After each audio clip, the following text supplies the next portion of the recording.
ndashaka kwibutsa uyu mudamu wari werekeje umwana bagiye kumushyingura. Haleluya.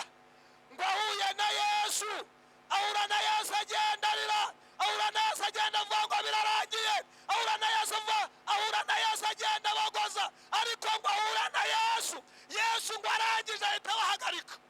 Yesu umunsi agira ibintu ahagarika muri aya materaniro, narangiza gukorera igitangaza Yesu agira ibintu ahagarika, narangiza agira ibintu arema ku buzima bwawe Yesu agira ibintu ahagarika, ngo amuhagarika arangije. Haleluya, haleluya, haleluya. Akazahita gakora kuri uriya murambo w'umwana w'umuhungu kugira ngo hoze nyina. Arangije ngo ahita ahagarika bari bikoreye ikiriba, bari bagiye gushyingura, ngo arangije amaze kubahagarika, arangije ngo ikiriba gikoraho, abagikora ngo bagishyira hasi. Arangije uyu mubyeyi wibazaga ahantu ari buze gutaha, wibazaga uburyo agiye guhita ava gushyingura umwana, yarangiza agahita asubira kwa se na nyina.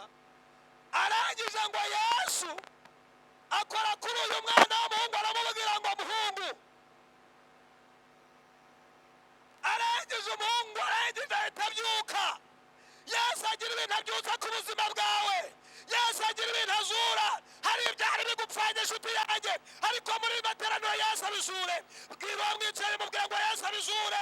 Hari ibintu byari bipfuye mu kazi kawe, hari ibintu byari bipfuye muri famiye, hari ibintu byari bipfuye, ariko uyu munsi bihura na Yesu, narangiza abikuzurire.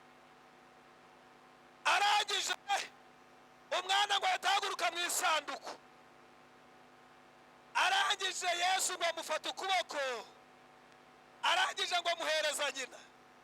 Bishatse kuvuga ngo byari bisubiwemo. Ndashaka kuvuga ngo hari ibintu bigiye gusubirwamo, hari ibintu Yesu agiye gutezamo ingaru. Yesu agira ibintu atezamo ingaru ku buzima bwawe, ku buzima bw'abana bawe Yesu agira ibintu atezamo ingaru, mu muryango wa Yesu agira ibintu atezamo ingaru.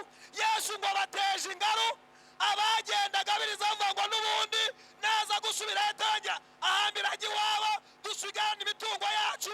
Barangije ngo bakorwa n'isoni. Ndashaka kuvuga ngo Yesu hari ibintu agiye kumwaza.